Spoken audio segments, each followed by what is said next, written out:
Okay, so in this video, I'm going to talk about sales ledger control accounts, otherwise known as a trade receivable control.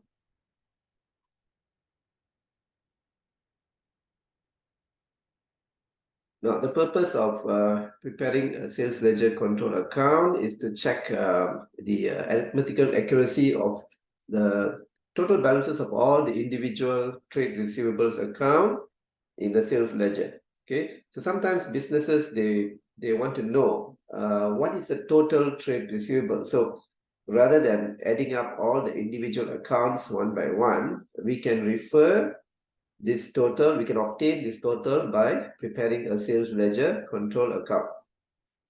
So this sales ledger control account would be checked against the totals in the sales ledger to make sure that the figures are the same, failing which a reconciliation has to be done. Now, what exactly is a sales ledger control account? It is a summary of all the individual transactions, or you can think of it as the total of all the individual transactions representing each customer's account in the sales ledger. So the sales ledger control account should ideally show the same balance as the sales ledger. So another name for sales ledger control account is trade receivable control account or debtors control account.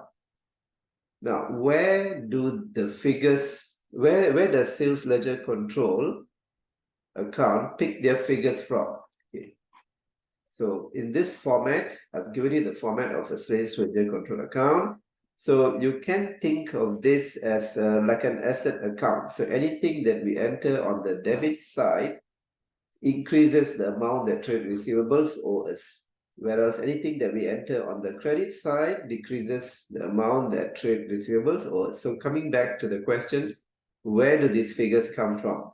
Okay, these figures come from the books of original entry, whereby we pick only the totals.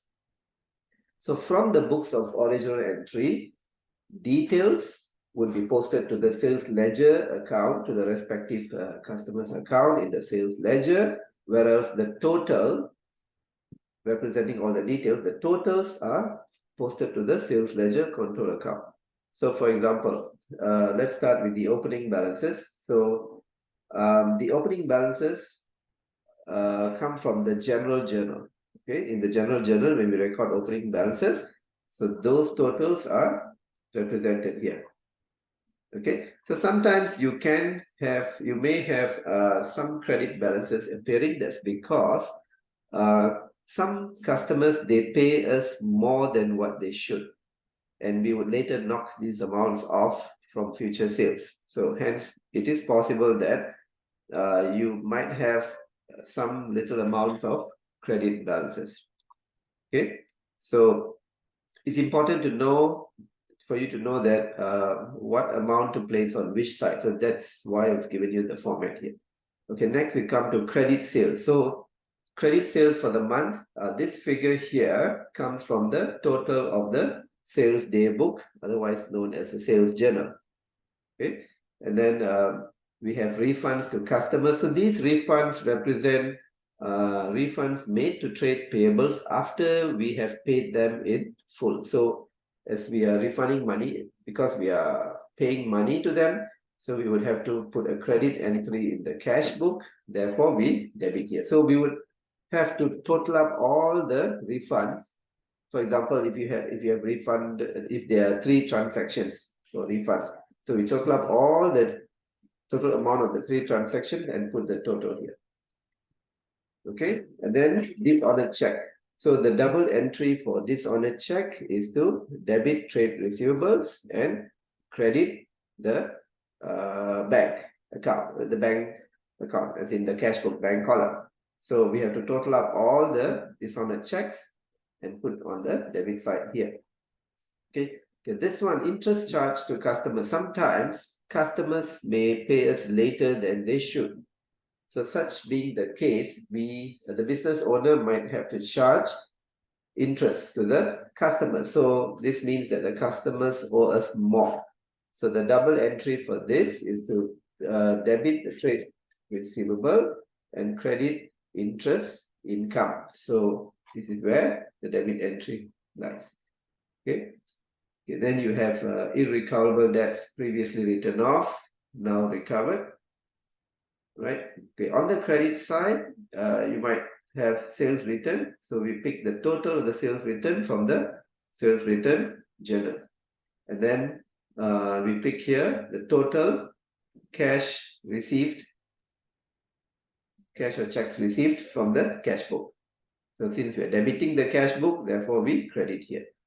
Okay, and then these represent the total discounts allowed, followed by the irrecoverable debt. So this one, we have to pick it up from the journal, right? And then when we have irrecoverable debts recovered, if you recall, there was 2 entries, and one of them is to credit the trade receivable and debit the cash or bank. So this is that part of it. Okay, and then here you also have what is called contra. So when we set off balances from sales ledger to purchase ledger, this happens when a particular person is our trade receivable and a trade payable from at the same time. So we, to net off the amount either that we owe him or he owes us, we need to contra. So this is contra. I will talk about contra later in the slide. Okay, so when you come to the end of the month, so we have to balance up this sales ledger control account. So this will be the debit balances.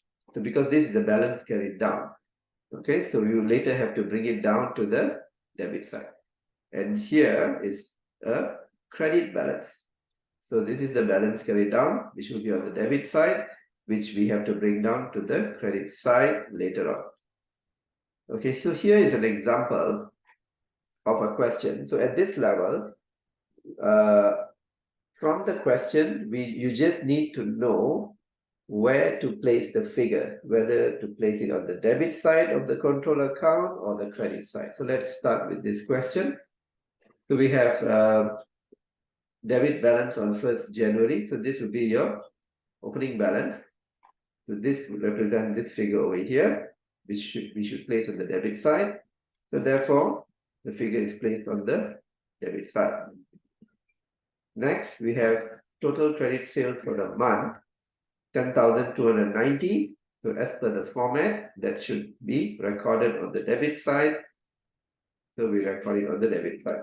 Now, since these are totals for the month, so we should use the end of the month date. Okay, next, checks received from customers. So this is an example of payment received from customers. So the double entry here is to debit bank and credit the trade receivable control, which is indicated here. Okay, so therefore we will place it on the credit side. And then you have cash received from customers. So debit cash, credit, trade receivable, hence the figure is recorded on the credit side. Okay, then you have sales, so returns inwards, otherwise known as sales return. So as we know, the double entry is to debit sales return account and to credit trade receivable account. So therefore, we record on the credit side. So debit balances at the end of the month. So when they say debit balance at the end of the month, you have to put your balance CD on the credit side so that it will be brought down as a debit balance. Okay, so the last step would be just to total up these sales ledger control account. Okay, now, so as mentioned earlier, a credit balance in the sales ledger arises when a customer makes an overpayment. Okay, so this is where we owe the customer temporarily, hence the opening balance is brought down and recorded on the credit side. Okay, contra. So contra is, as mentioned earlier, this is a situation where the same person is both our trade receivable and trade payable at the same time. So I have an example here to explain how contra works. So example, in Rodney's books, Ernie has a debit balance of 100 in the sales ledger and a credit balance of $30 in the purchases ledger. So this means we are seeing this from Rodney's point of view. So from Ernie owes Rodney 100. So in Rodney's point of view, Ernie is a trade receivable for $100. And also in Rodney's point of view, Ernie is a trade payable for $30. So we know that the final effect to this is that Ernie has to pay Rodney only $70. But the contra here is the lower between these two figures in order to get the answer of 70. So the lower between 100 and 30 is 30, hence 30 is the figure that we should be recording to contra. So the double entry to contra is to credit sales ledger control. Remember, this is like a trade receivable account. Okay, so we are actually crediting trade receivable and debiting the trade payable. Okay, so this should be done in the control account, and it should also be done in the sales ledger and purchases ledger.